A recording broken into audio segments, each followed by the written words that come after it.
Paul y Miseria, Aquí estamos en Nápoles, pero pues dejamos abierta la posibilidad de que sea la colonia Nápoles o Nápoles, Italia. No importa dónde estamos, lo que importa es con quién estamos. Exacto. Hablando de la semilla, ¿no? Semilla. Ahorita estamos viendo todo de los transgénicos, ¿no? Hay varios documentales ahorita que están filmando de campesinos que tenían una pureza en cómo sembraron sus semillas y sus ecosistemas, la milpa, por ejemplo, y daba 4 mundos de vegetación que crezcan juntos y cada año se reproduzca la misma semilla y mejor. Mas sabemos que hay una científica parte que dice que no es mal, no es completamente necesario, no va a ser famina en la año 8, mas la idea es que cada 7 años que descansa la tierra. Hay un paralelo, ¿no? Pues ahorita hay el transgénico que parece la misma y se da resultados garantizados resultados con esta semilla, y cada semilla tiene un costo y no hay una que falla.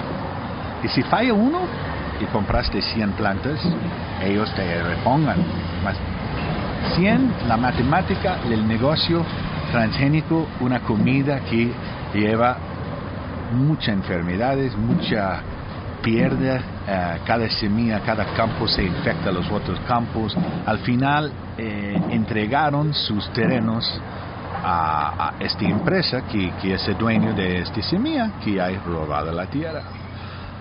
Entonces yo creo que la doctrina sana que hablan, o vamos a decir la doctrina verdadera, que tiene que ser 100%, y yo digo ahorita, la piedrita que rompía todo es un tamaño de una semilla de mostaza. Entonces la pregunta es, ¿cuál es la doctrina transgénica? Que da fruto, más frutos de qué, ¿no? ¿Qué sirve? ¿No? Este es fruto, y puede ser que hay comida, hay riqueza, hay prosperidad, hay mucha cosecha, todo está garantizado, o hay el orgánico, o como dice, las semillas de creación, ¿sí? Hay otra cosecha. Y en términos de doctrina. Así es, esto lo podemos ver claramente, pues el alimento transgénico o adulterado, pues es el que habla la iglesia apóstata. Y la iglesia verdadera, pues por la gracia da la semilla original. Aquí el problema es que el trigo y la cizaña se parecen, de lejos se parecen, y aún de cerca. Entonces se necesita el discernimiento que Yeshua nos enseña para poder distinguir entre aquello que parece provenir de Dios, pero que en el fondo no proviene de Dios. Básicamente. Y Yeshua habla bien de el parable de las semillas, que unos se caen. Así es, en Mateo 13 habla del crecimiento de la semilla, y ahí básicamente se nos dice que hasta el 4.º caso la semilla dio fruto en buena tierra, a 30, 60 y al 100 por 1, pero hubieron 3 casos antes que este 4.º en el que la semilla no fructificó por X, Y o Z razón. También en Marcos 4 está una parábola que solamente está escrita en Marcos 4, me parece que es 26 en adelante, en donde se habla del crecimiento de la semilla. Hay un proceso. Y bueno, ahí mismo también está la parábola de la semilla de mostaza, la cual se nos dice que es en un principio es la más pequeña de todas y da fruto poco a poco, pero al final llega a ser pues la más profusa de las hortalizas.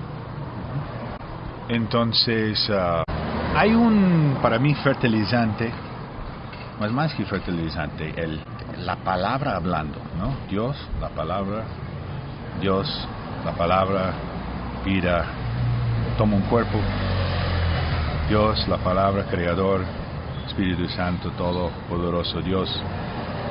que vemos en de los judíos, que es de judíos que me mostró hoy. Sí, te mostré los 13 principios de fe de acuerdo a Maimónides, que es un rabí, no, porque ya quedamos que solo hay un rabí y todos los demás son rabí, no, o sea, no son rabinos. Esto de acuerdo a Mateo 23, 8, 12, porque ahí Yeshua nos dice, a nadie llamen rabí, porque un solo rabí, a nadie llamen maestro, a nadie llamen pastor, a nadie llamen obispo.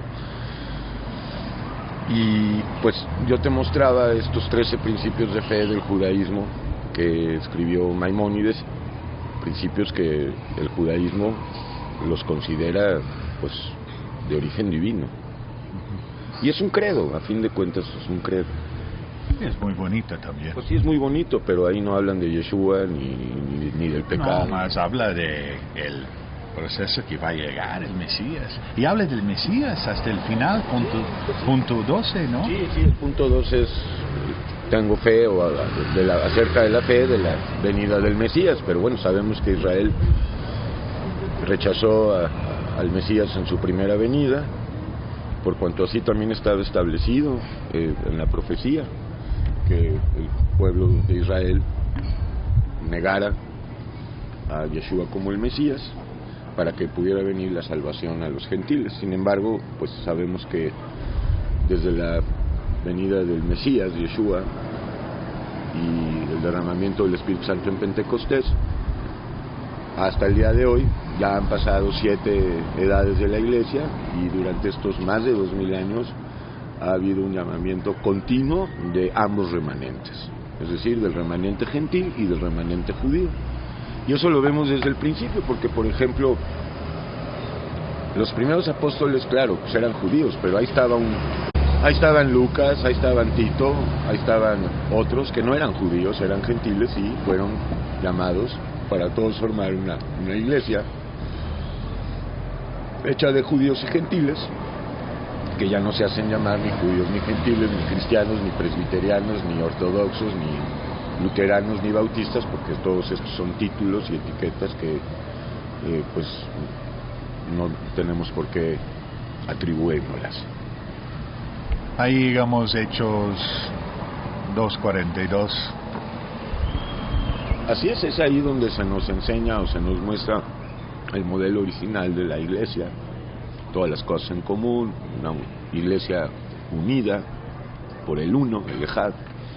Y ese es también un argumento que presentamos para mostrar que el cristianismo no puede proceder de Dios porque no hay unidad.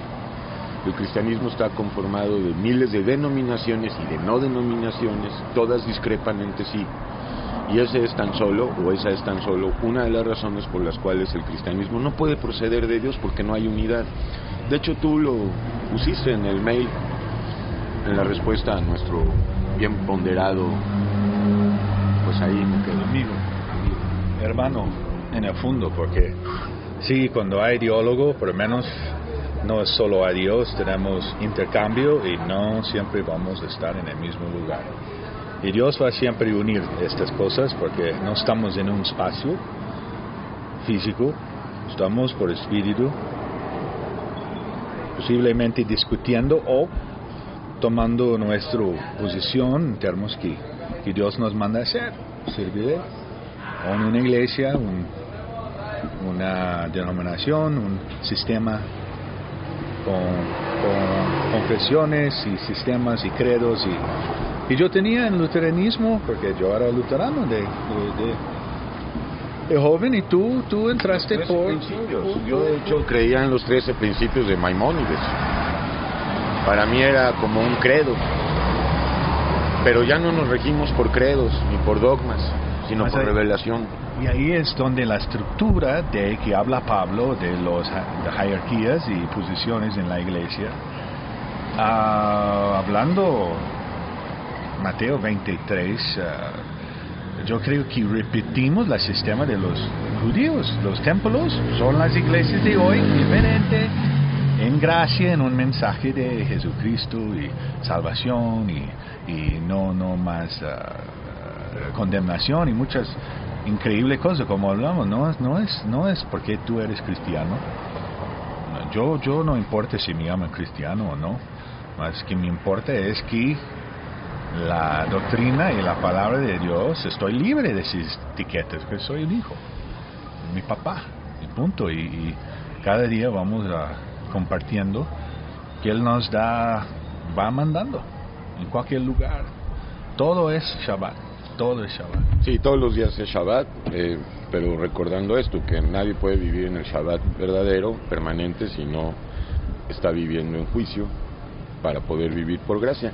A mí en lo personal sí me molesta que me llamen cristiano o judío, pero pues es inevitable, o pastor, eso me fastidia. Prefiero que me llamen perro o Hitler.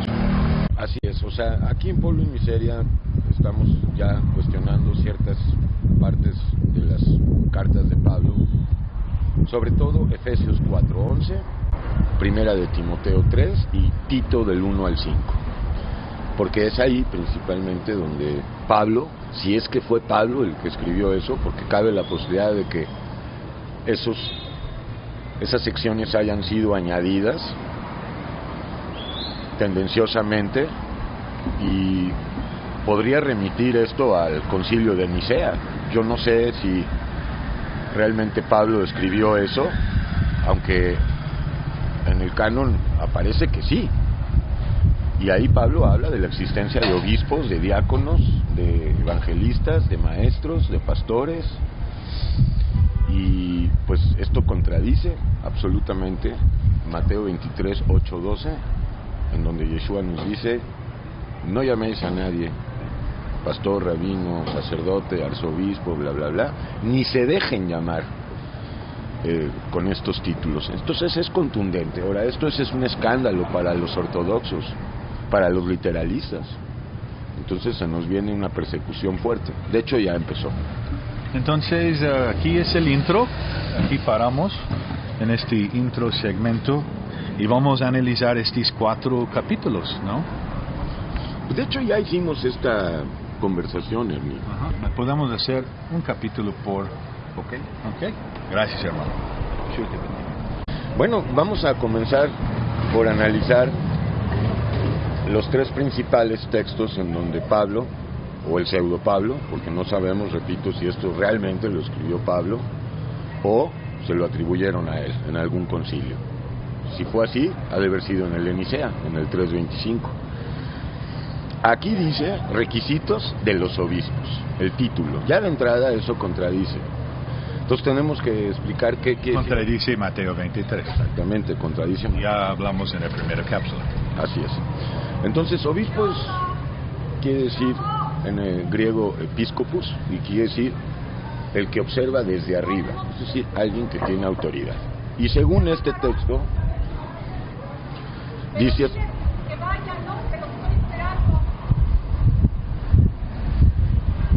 Según este texto, dice: palabra fiel, si alguno anhela obispado, buena obra desea.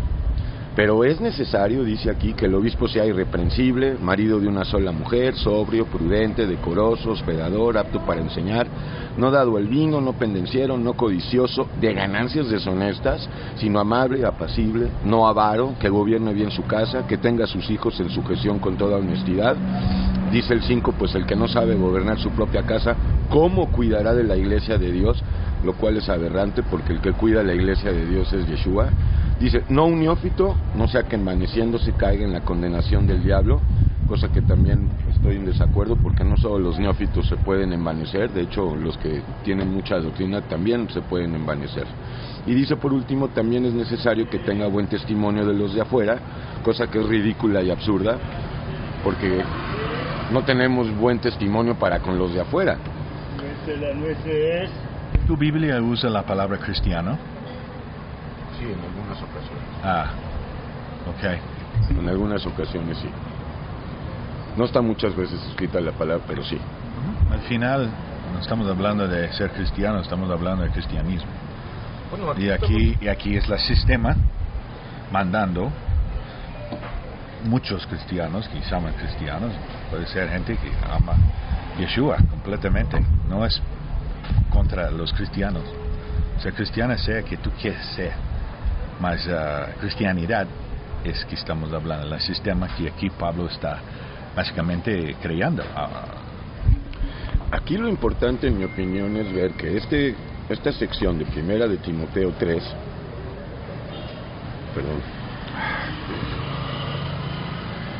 está claramente contradiciendo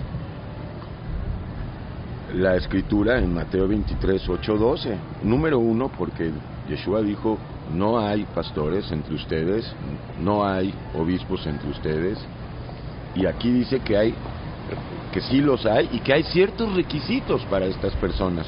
Y yo también estoy en desacuerdo con esto, porque estos requisitos que acabamos de leer no son exclusivos para los supuestos obispos, que en el fondo no debe de haber. Son requisitos de todos y para todos. Todos tenemos que ser, pues, no esclavos del vino, no pendencieros, no codiciosos, no amables, apacibles, no avaros. Entonces, esta sección es sumamente peligrosa, y además continúa del versículo 8 hasta el 13, también habla de diáconos.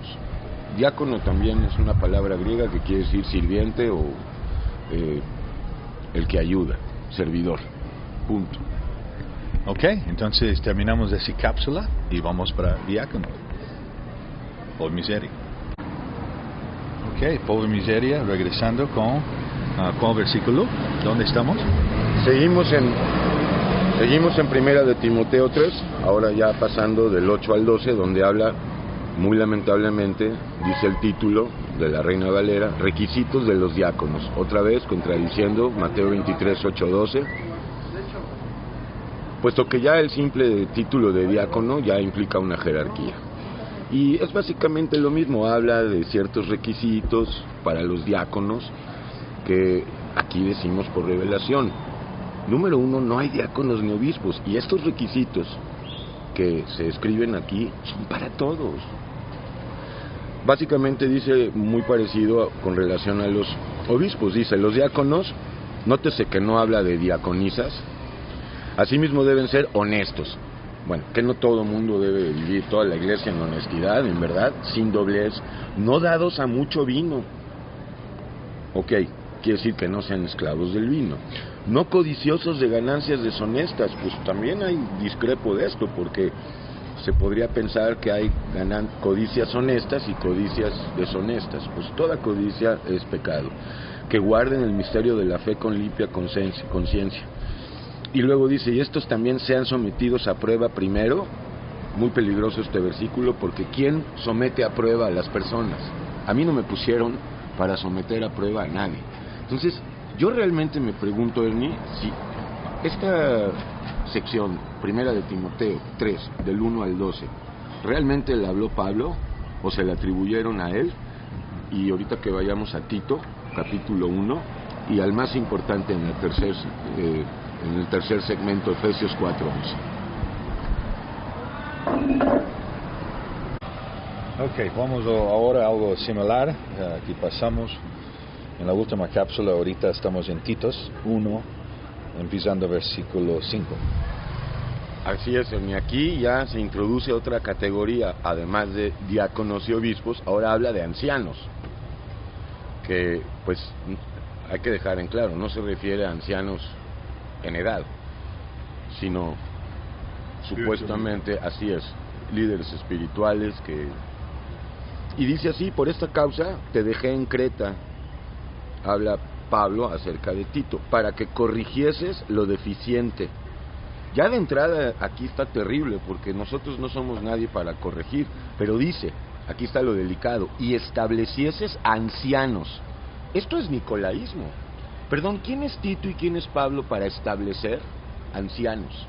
O sea, líderes y jerarcas en la iglesia. Así como yo te mandé, nótese, Pablo manda. Dice, el que fuere irreprensible, marido de una sola mujer, tenga hijos creyentes. Esto es absurdo. ¿Cuántas personas, pastor, no puedes forzar? Que no puedes forzar. Aquí dice, pues el requisito es que alguien que quiera tener este cargo de obispo, de anciano, tiene que tener hijos creyentes que no estén acusados de disolución y de rebeldía, porque es necesario que el obispo sea irreprensible, toda la iglesia tiene que ser irreprensible, como administradores de Dios, toda la iglesia. no soberbio, no iracundo, no dado al vino, no pendenciero, no codicioso de ganancias deshonestas, lo mismo que habla en 1 Timoteo 3, inhospedador, amante de lo bueno, sobrio, justo, santo y dueño de sí mismo, retenedor de la palabra, fiel como ha sido enseñada, para que también pueda exhortar con sana enseñanza o sana doctrina y convencer a los que contradicen. Entonces yo otra vez cuestiono, si esto lo escribió Pablo o no lo escribió Pablo y se lo atribuyeron a él, de cualquier manera contradice Mateo 23, 8, 12. Aquí está fomentando la existencia del nicolaísmo en la iglesia, jerarquías, y esto es una obra que Yeshua ya en Apocalipsis 2 dice, yo aborrezco las obras de los nicolaitas, y más adelante dice, y la doctrina de los nicolaitas. Entonces, muy delicadas estas secciones de las cartas de Pablo, si es que Pablo escribió esto. Pobre miseria, seguimos. Ok, pobre miseria, Ephesians 4:11. Sí, Ernie, llegamos al texto más peligroso, puesto que fomenta el nicolaísmo y, lo más importante, contradice Mateo 23, 8, 12. Dice así Efesios 4:11, y él mismo, hablando del Espíritu Santo, de Yeshua, constituyó a unos, esto es lamentable, a unos apóstoles, a otros profetas, a otros evangelistas, a otros pastores y a otros maestros. Bueno. Pues es que básicamente tenemos ese sistema en cristianismo. El cristianismo trae este sistema. Eso no estamos hablando de cristiano o no cristiano, es cristianidad en todas sus, right? En sus formas, empezando con catolicismo, llegando al protestantismo y todas las rameras, ¿no? Nos da cosas que revela diferente, ¿no? O no revela, solo nos habla diferente. En la iglesia apóstata hablan en este versículo de los 5 ministerios del Espíritu Santo. Según ellos, basados aquí, unos apóstoles, otros profetas, otros evangelistas, otros pastores y maestros. Lo que yo he recibido por revelación es totalmente distinto. ¿Qué he recibido? Toda la iglesia del Dios vivo hace estas labores de apostolado, de evangelización, de maestros, de profetas, pero aquí lo delicado es que esto da pie a que se hagan llamar con estos títulos, y de hecho de aquí se basan los maestros, los evangelistas, los profetas y los pastores en su propia opinión para sustentar que esto viene de Yeshua. Aquí lo delicado es dejarse llamar con estos títulos. Toda la iglesia del Dios vivo hace estas labores. Evangelizar es hablar el evangelio. Dicen que este es el sistema dado por los apóstolos a nosotros a través de Dios, inspirándolos para que hay esas jerarquías que funciona el sistema que hay iglesias.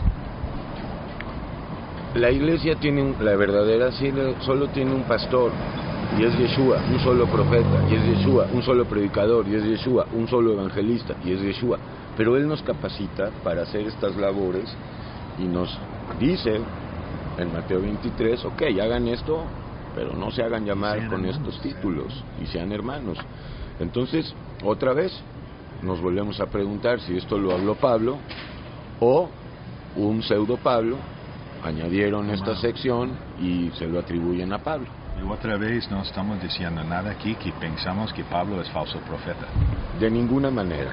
Pero bueno, hay que escudriñar todas las cosas, probar a todo espíritu, el mismo Pablo lo dijo, retener lo bueno cuando observen algo, o en otras palabras, observarlo todo y retener lo bueno. Entonces, yo personalmente, para mí, los apóstoles originales no tienen, sobre mí no tienen ni media autoridad. Para mí, la única autoridad es Yeshua. Entonces, pues esto contradice porque pues en la iglesia apóstata sí le dan autoridad a los apóstoles. Yo no, para mí la autoridad es de Yeshua. Los apóstoles eran polvo y miseria, renacuajos como yo, que nunca hubieran podido llegar a hacer nada, ni hablar lo que hablaron si no hubiera sido por el Espíritu Santo. Esto es muy peligroso, Ernie, y sustenta el nicolaísmo. Así es de que habría que revisionar Y esta es la exhortación a las que escuchan, que estos tres segmentos que hemos leído, 1 Timoteo 3, Tito 1 y Efesios 4, 11, tenemos que simplificar. véanlos a la luz de Mateo 23, 8, 12. That's it. Excelente, gracias. Yeshua. Oh, miseria.